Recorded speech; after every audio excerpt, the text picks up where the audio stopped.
Hello friends, welcome to Erode Ammachi Samayal. This is our veetu Samayal. இன்னைக்கு நம்ம பார்க்க போறது நம்ம பிரியாணிக்கு சூப்பரான தால்ச்சான் எப்படி பண்ணலாம் அப்படினு பாப்போங்க. நம்மளோட சேனலை சப்ஸ்கிரைப் பண்ணாதவங்க சப்ஸ்கிரைப் பண்ணிக்கங்க. சமையல் குறிப்புகள்லாம் உடனே உங்களுக்கு வேணும்னு நினைச்சீங்கன்னா பக்கத்துல இருக்க பெல் பட்டனை அழுத்தி வெச்சுக்கங்க. இந்த மாதிரி மெஷர்மென்ட் கப்ல 1 கப் அளவுக்கு கடலைப்பருப்பு போட்டுக்கங்க. அதே அளவுக்கு துவரம் பருப்பும் போட்டுக்கலாம். இப்போ இத நல்லா கழுவிடலாம். கழுவிட்டு உங்ககிட்ட காட்றேன். இப்போ நம்ம என்ன பண்ணலாம்னு பாத்தீங்கன்னா இதிலேயே ஒரு 1/2 ஸ்பூன் அளவுக்கு மஞ்சள் தூள் போட்டுக்கலாம். இதிலேயே 1 ஸ்பூன் அளவுக்கு இஞ்சி பூண்டு பேஸ்ட் போட்டுக்கலாம். இப்போ நம்ம அந்த கொழுப்போட வச்சிருக்கோம் இல்லீங்களா மட்டன் பீஸ் கொஞ்சம் எலும்பும் இந்த மாதிரி எலும்பு இதெல்லாம் வச்சு நம்ம வந்து மட்டன் பீஸ் எடுத்து வச்சுக்குவோம். இதில் வந்து ஒரு கைப்பிடி அளவுக்கு எடுத்துக்கலாம். எடுத்து இதிலேயே போட்டுக்குவோம். போட்டுட்டு நம்ம என்ன பண்ணலாம் எல்லாமே ஒன்றா சேர்த்து நல்லா மிக்ஸ் பண்ணி விட்டுறலாம். இந்த பருப்பு வேகிறதுக்கு தேவையான அளவுக்கு தண்ணி ஊற்றிக்கலாம். சாதாரணமாக நம்ம வீட்டில் எப்படி நம்ம பருப்பு வேக வைப்போமோ அதே மாதிரி தான் இதிலே ஒரு பிஞ்ச் அளவுக்கு ஜீரகம் போட்டுக்கலாம். பருப்பு வேக வைக்கிற அளவுக்கு தான் உங்களுக்கு வந்து விசில் வைக்க போகிறோம். இது ஒரு 4 விசில் வச்சுட்டு 4 விசில் வந்ததுக்கப்புறம் ஒரு 2 நிமிஷம் ஸ்லோ பண்ணிவிட்டு ஆஃப் பண்ணிடுங்க. இப்போ அதுக்கு தேவையான அளவுக்கு எண்ணெய் ஊற்றிக்கலாம். இப்போ தாளிக்கிறதுக்கு என்னென்ன வேணும்னு நான் சொல்கிறேன். ஒரு 1/4 ஸ்பூன் அளவுக்கு கடுகு, ஒரு 1/4 ஸ்பூனோட கம்மியாக ஜீரகம் போட்டுக்கலாம். இது வந்து கட்டி பெருங்காயம், இது ஒரு 1/4 ஸ்பூனோட கம்மியாக போட்டுக்குங்க.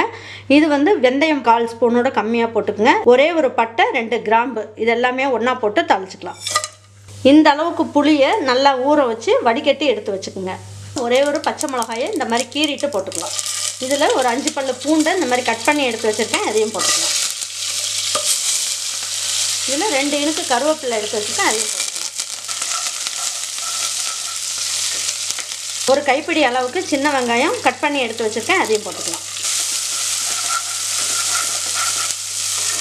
இந்த வெங்காயம் நல்லா வதங்கினதுக்கப்புறம் இதில் ஒரு 1/4 ஸ்பூன் அளவுக்கு இஞ்சி பூண்டு பேஸ்ட் போட்டுக்கலாம். அப்போ இந்த தால்ச்சான் வந்து ரொம்ப நல்லாயிருக்கும்.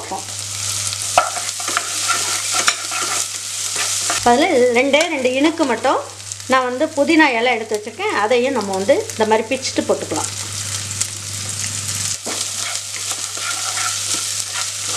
இந்த வெங்காயம் நல்லா வதங்கிடுச்சு. இப்போ நான் இதில் 2 தக்காளியை நல்லா பொடியாக கட் பண்ணி எடுத்து வச்சுருக்கேன், இதையும் போட்டுக்கலாம். இதில் கொஞ்சமாக கொத்தமல்லி இலை போட்டுக்குவோம்.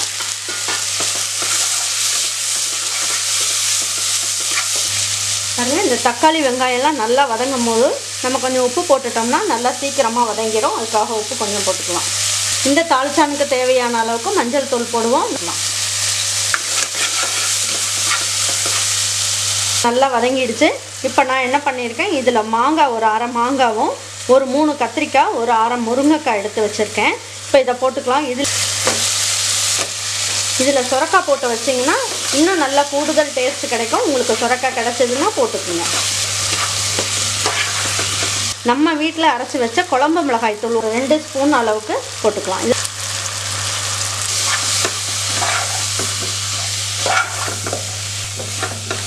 இந்த இதெல்லாம் வேகிறதுக்கு தேவையான அளவுக்கு தண்ணி ஊற்றிக்குங்க.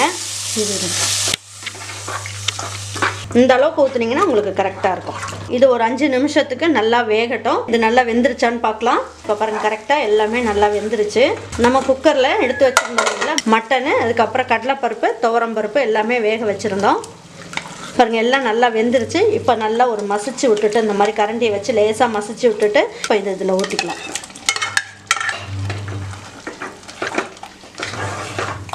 பாருங்க, இந்த பருப்பு வேக வச்ச இதிலே கொஞ்சமாக தண்ணியை ஊற்றி இதில் ஊற்றிக்கலாம்.